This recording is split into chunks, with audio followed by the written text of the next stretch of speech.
पूरे दुनिया में इस्लाम का आक्रमण हुआ, स्पेन से मंगोलिया तक छा गया। धीरे धीरे कालक्रम में वहां के लोग जागे, उन्होंने आक्रमणकारियों को परास्त किया, तो अपने कार्यक्षेत्र में इस्लाम सिकुड़ गया, सब ने सब बदल दिया। अब विदेशी तो यहां से चले गए, लेकिन इस्लाम की पूजा कहां सुरक्षित चलती है? यहीं सुरक्षित चलती है। कितने दिन हुए, कितने शतक हुए, ये चल रहा है सहजीवन। इसको न पहचानते हुए और आपस के भेदों को ही बरकरार रखने वाली नीति चलाना, ऐसा करेंगे तो कैसा होगा? किसी ने इसको समझाना चाहिए ना। ये समझदारी पक्की होती तो हम अलग दिखते हैं इसलिए अलग है, इस विचार से देश नहीं टूटता।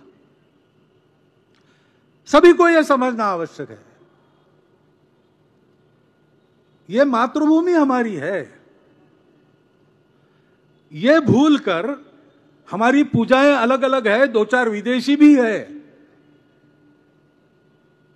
फिर भी एक समाज के नाते हम इस देश के हैं। हमारे पूर्वज इस देश के पूर्वज हैं। इस वास्तविकता को क्यों हम स्वीकार नहीं कर पा रहे हैं?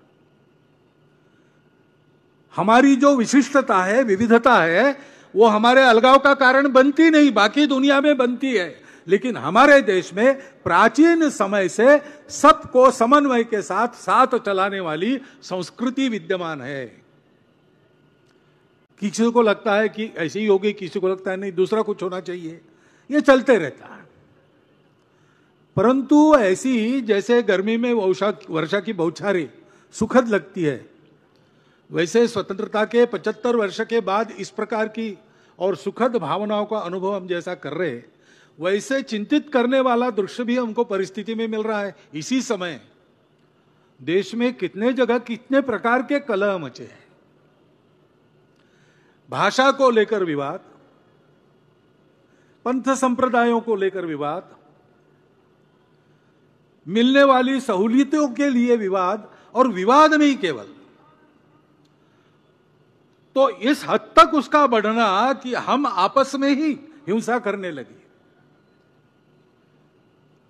अपने देश की सीमाओं पर हमारी स्वतंत्रता पर बुरी नजर रखने वाले शत्रु बैठे हैं, उनको हम हमारा बल नहीं दिखा रहे, हम आपस में ही लड़ रहे हैं।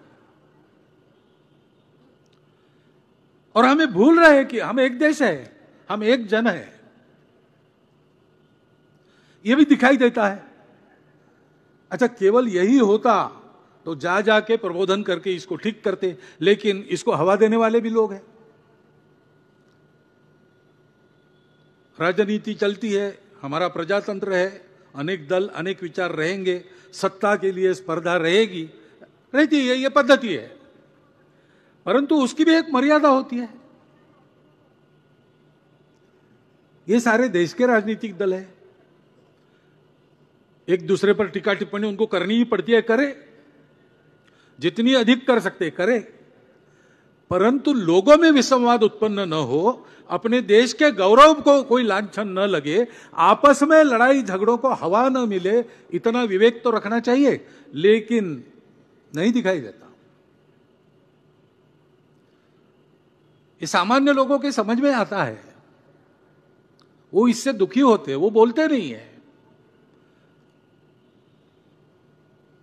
दोष किसका, इसकी चर्चा करके व्यर्थ है। अपने देश की एकता, अखंडता, एकात्मता को कायम रखना, यह हम सबका प्रयास होना चाहिए। और अगर उसमें कुछ कमी है तो सबने मिलकर ठीक करना चाहिए। केवल दोषारोपण से काम थोड़ी चलने वाला है। लेकिन ऐसा होता हुआ दिखाई देता है।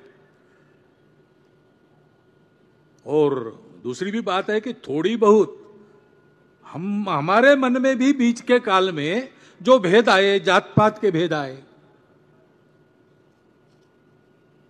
पंथ संप्रदाय को लेकर भेद आए,